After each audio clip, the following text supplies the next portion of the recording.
J'espère que vous allez bien et aujourd'hui je vous retrouve pour une nouvelle vidéo unhaul. Je vide mes bibliothèques.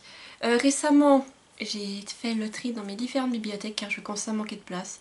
Et j'ai décidé de me débarrasser de certains livres. Donc je vais vous présenter tous ceux qui vont partir prochainement. Alors c'est parti! Donc après j'ai décidé de sortir Magie urbaine, le tome 1, Les ténèbres de Londres, de Kathleen Kittredge. Voilà, c'est ça de Pity, une jeune détective de Scotland Yard qui se retrouve enquêtée sur le kidnapping d'une jeune fille.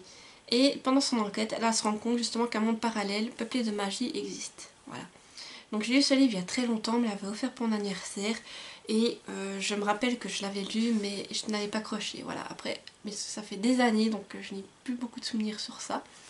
Et je me rappelle que je n'avais pas aussi...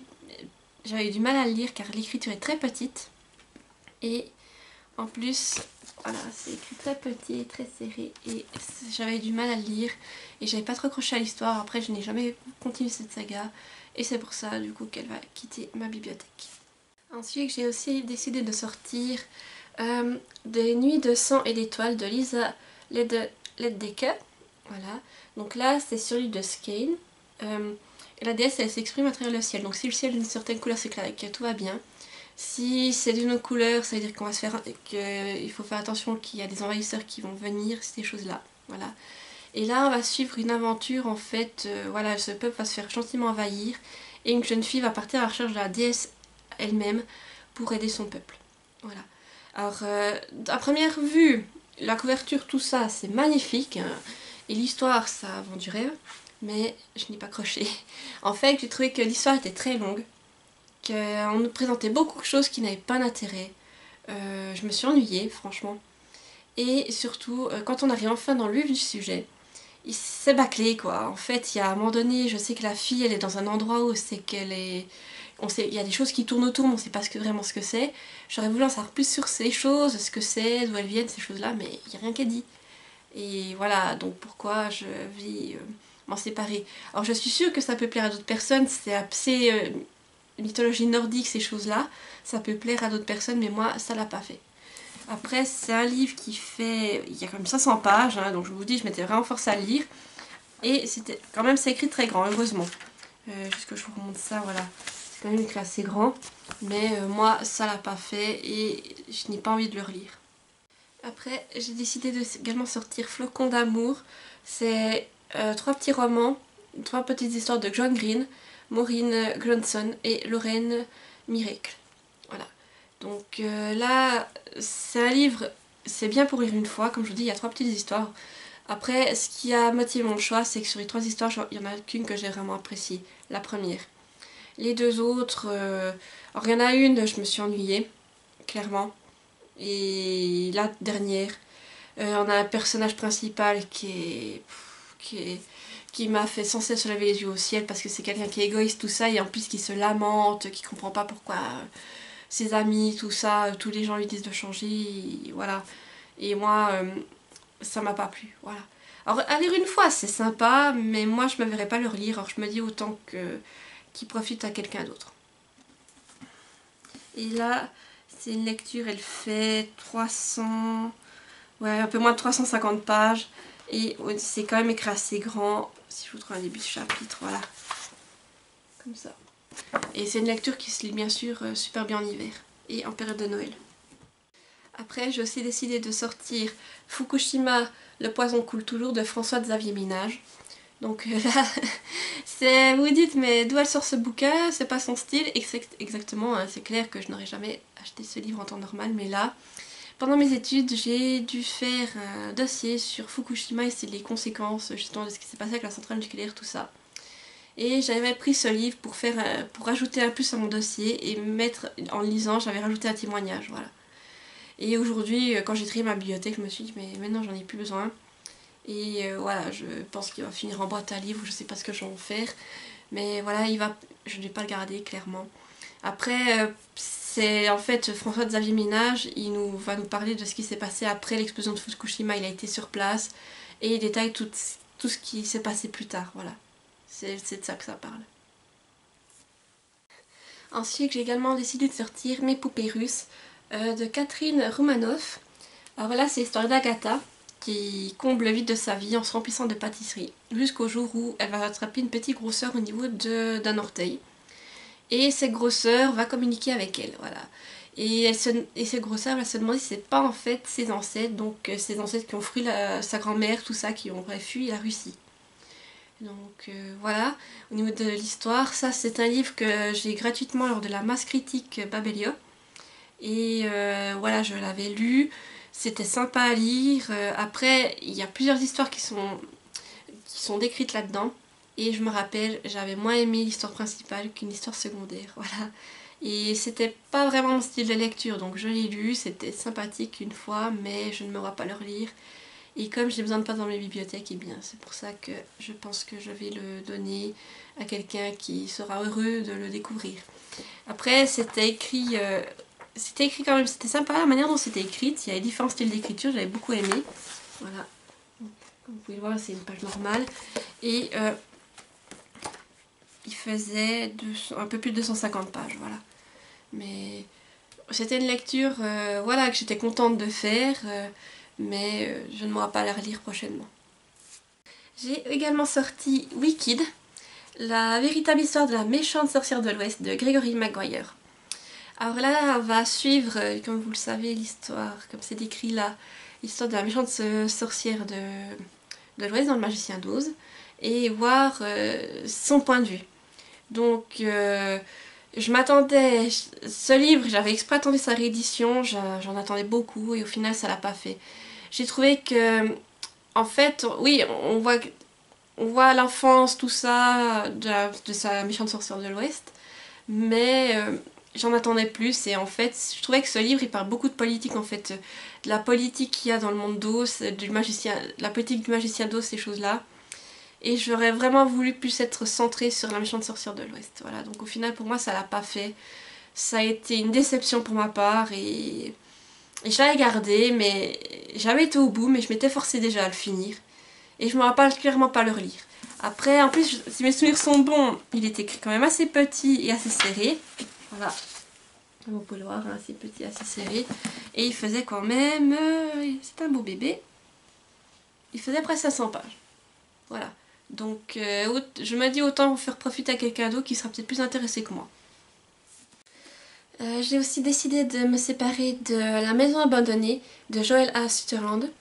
Donc je vous montre là peut-être la couverture que vous voyez mieux. Voilà. Et pour là, alors c'est l'histoire de 4 amis qui sont en vacances d'été et justement après je crois qu'ils vont partir à l'université. C'est le dernier été qu'on part passer ensemble. Alors ils décident de marquer le coup et d'aller camper tous ensemble. Alors ils vont découvrir une maison abandonnée sur une petite île et ils vont décider de camper à cet endroit-là. Et cette nuit-là, il va se passer des choses étranges et il pourrait même y avoir des êtres paranormaux. Voilà. Voilà, comme vous pouvez le voir, la couverture laisse présager quelque chose qui fait un peu peur, ces choses-là. Et j'attendais beaucoup de ce livre. Malheureusement, ça a été une déception. En fait, je pensais que l'intrigue se déroulerait sur une seule nuit, alors qu'en fait, on va suivre une intrigue qui débute, je sais pas, un mois avant la fameuse nuit de camping. Et là, clairement, je me suis ennuyée. J'ai pas compris l'intérêt de faire ça. Voilà, alors pour moi, ça ne l'a pas fait. Peut-être que d'autres personnes vont aimer, voilà, mais moi, c'était la grosse déception. Après, c'est quand même un livre qui est écrit assez gros. Voilà, comme vous pouvez le voir ici. Voilà, un écrit assez grand. Et qui fait... ouais, un peu moins de 300 pages, voilà. Donc s'il peut rendre quelqu'un d'autre, tant mieux, mais moi, je ne me vois pas le relire. Ensuite, j'ai également décidé de me séparer de cette belle précasse. Il s'agit de Fairy Oak, la trilogie de Elisabetta Gnon. Donc voilà, c'est une très belle couverture comme vous pouvez le voir. Ici, on va suivre l'histoire de Vanilla et Permassa, qui sont deux jumelles qui ont des pouvoirs. Et sauf que en fait, Vanilla va avoir des pouvoirs de lumière et Permassa des pouvoirs de l'ombre. Voilà. C'est une histoire qui était sympathique à lire, une trilogie qui était sympathique à lire pour une fois. En plus c'est illustré, voilà, regardez, il y a des belles petites illustrations, c'est vraiment sympathique. Après, il y a une suite, je n'ai jamais lu la suite. tout simplement parce que pour moi j'ai trouvé qu'il faisait trop enfantin à mon goût et ouais, moi ça l'a pas trop fait sur ça.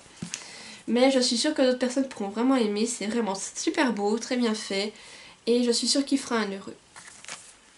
Et j'ai aussi décidé de sortir le premier tome de Danse Nocturne de Nadège Filion. C'est aussi un livre que j'ai reçu lors de la masse critique de Babelio. Là, c'est l'histoire d'Evaline. Donc on est dans un univers où les vampires ont pris le contrôle du monde et les humains sont devenus des esclaves. Donc Evaline, c'est une danseuse et elle se produit dans une groupe de danseurs. Sauf qu'un jour, par malchance, elle va attirer le regard d'un vampire qui se révèle être le chef de la région. Et ce chef, il va la prendre comme esclave. Et là, sa vie a changé du tout au tout. Voilà. Donc déjà, ce livre, il m'a fait envie par son résumé. Mais moi, j'ai été quand même déçue. Je m'explique. Je m'attendais à avoir une histoire intéressante, certes une romance, ces choses-là. Mais là, je suis tombée sur une histoire où c'est que le personnage principal est une girouette. C'est-à-dire que tout d'un coup, elle va dire qu'elle déteste son maître. Et puis 2 pages plus tard... ça va être l'amour fou. Donc là, il faudra m'expliquer le revirement de situation parce que c'est pas logique.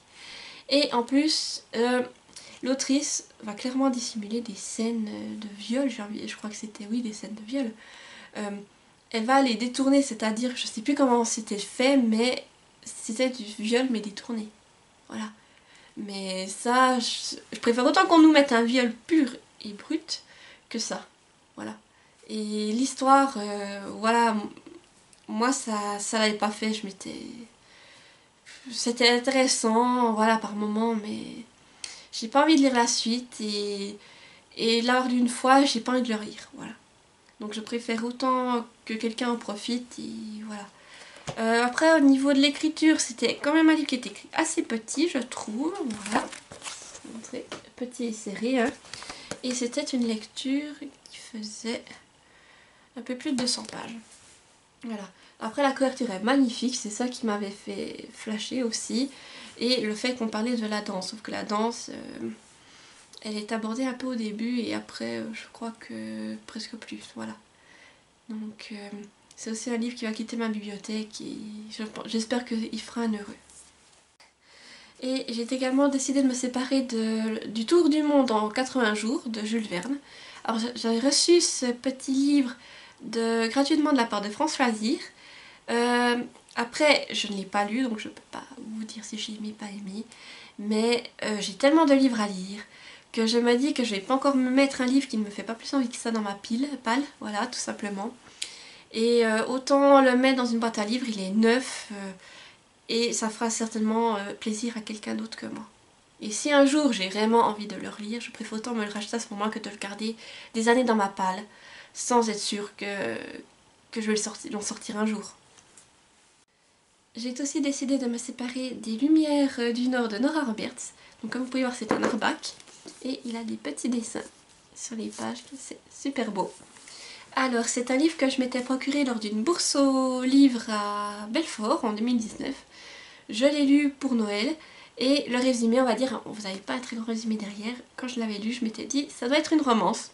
Sauf qu'en fait pas du tout, c'est un roman policier thriller. Et déjà, j'ai été étonnée de tomber sur ça. Et en plus, c'est une enquête, on va dire, qui prend des plombes à être résolue. Et quand il y a enfin quelque chose d'intéressant qui arrive, eh bien, c'est vite qu'il est pesé. Voilà. Donc, moi, je l'ai lu une fois. C'était sympa de le lire une fois. Mais je n'ai pas envie de le relire. Et je pense que, vu l'objet livre, quelqu'un d'autre sera heureux de l'avoir dans sa collection. J'avais aussi me séparer de Féerie, de Nora Roberts. Alors là, c'est un livre que j'avais commandé je sais plus où. Je pensais avoir une histoire complète et en fait c'est 3 nouvelles. Voilà, donc déjà j'ai été un peu étonnée de découvrir ce format-là. Et sur les 3 nouvelles, il n'y en a qu'une que j'ai vraiment aimée. Alors les 2 autres étaient sympathiques, mais voilà, ça n'avait pas été des coups de cœur. Et la dernière, j'ai aimé, mais je pense que vu tout ce qui est décrit, il y aurait eu moyen de faire un roman qu'avec ça. Voilà. Donc j'ai été un peu déçue par cela. Et je l'ai lu une fois, je ne me vois pas le relire encore une fois. Après, voilà, quelqu'un qui est au courant, je pense, pourra mieux l'apprécier que moi. Voilà. Après, niveau écriture, c'est écrit quand même assez petit et serré, comme vous pouvez le voir. Hein. Et c'est une lecture de... Voilà, chaque nouvelle fait environ 100 pages, donc il y a un peu plus de 300 pages. J'ai aussi sorti de ma bibliothèque Les Loups Chantants d'Aurélie Wellenstein. Alors ça, c'est un livre que je m'étais procuré pour mon tout premier Cold Winter Challenge, parce que j'en entendais beaucoup parler à ce moment-là.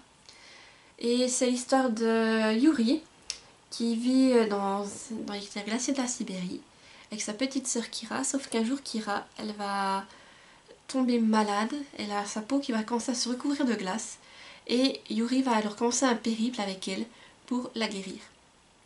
Donc voilà, ça me faisait vraiment envie, et je l'ai lu pour le Cold Winter Challenge, sauf que ça l'a pas fait. Au final, on va faire un grand voyage, un long périple, pour qu'au final, la fin soit un peu bâclée, j'ai envie de dire. Il se passe très peu de choses et on se rend compte au fait que tout le bouquin, ça a été un long périple, pour qu'au final, on se retrouve avec un truc qu'on sait même pas, je sais même plus si j'avais tout compris, déjà. Et au final, je pense qu'on aurait pu plus le développer. Donc moi, j'ai été déçue et la fin vraiment m'a pas plu, voilà. Donc c'est pour ça que je décide de m'en séparer. Je sais que je vais pas le relire. Voilà, ça a été une fois pour le découvrir et ça l'a pas fait. Après, niveau écriture, c'est la même chose que pour les autres. C'est aussi écrit assez petit et serré. Vous pouvez le voir. Et il fait un peu plus de 280 pages. Ensuite, j'ai aussi décidé de me séparer de L'Ours, de Claire Cameron. Donc là, c'est l'histoire de Anna qui va faire du camping avec ses parents et son petit frère, et ses parents se font attaquer par un ours et vont être tués. Donc elle et son petit frère vont donc se retrouver à survivre. Voilà. Moi, c'est un livre que j'avais acheté au Centre du Livre de Genève il y a longtemps, et c'est un livre, on va dire, qui est très spécial. C'est écrit du point de vue d'un enfant, donc tout d'un coup, on va vous décrire des choses, mais du point de vue d'un enfant, vous n'allez pas comprendre. Donc moi, ça, j'ai pas aimé. Voilà pourquoi il va quitter ma bibliothèque. Là aussi, niveau écriture, c'est écrit assez petit et serré. Et il fait 237 pages. Et pour terminer, je vais aussi me séparer de Petit délice et grand amour de Nora Roberts. Alors là aussi, il s'agissait de deux histoires. La première parlait de cuisine. C'était deux histoires liées avec la cuisine, bien entendu. Mais je n'ai pas aimé. Parce que déjà, j'ai trouvé que les personnages étaient trop clichés. On avait le gros chef d'entreprise qui croit que tout le monde va faire ce qu'il veut. On avait l'italien séducteur et j'en passe. Et au final, les romances étaient niaises, ces choses-là. Et moi, ça ne l'a pas fait. Voilà. Donc là, c'est aussi un livre qu'un ami a trouvé dans une boîte à livres et qu'il a pris pour moi car il savait que j'aime beaucoup Nora Roberts. Mais ce livre-là, ça l'a pas fait. C'était aussi écrit niveau écriture, regardez, assez petit, donc j'ai mis beaucoup de temps à le lire. Et au niveau du nombre de pages, il y avait près 550 pages, voilà. Et voilà, j'arrive au bout de ce unhaul. Comme vous pouvez le voir, il y a quand même pas mal de livres qui vont quitter mes bibliothèques, ça va faire de la place pour ceux qui viennent derrière. Et vous, dites-moi tout, est-ce que vous avez lu ces livres? Est-ce que vous les avez aimés?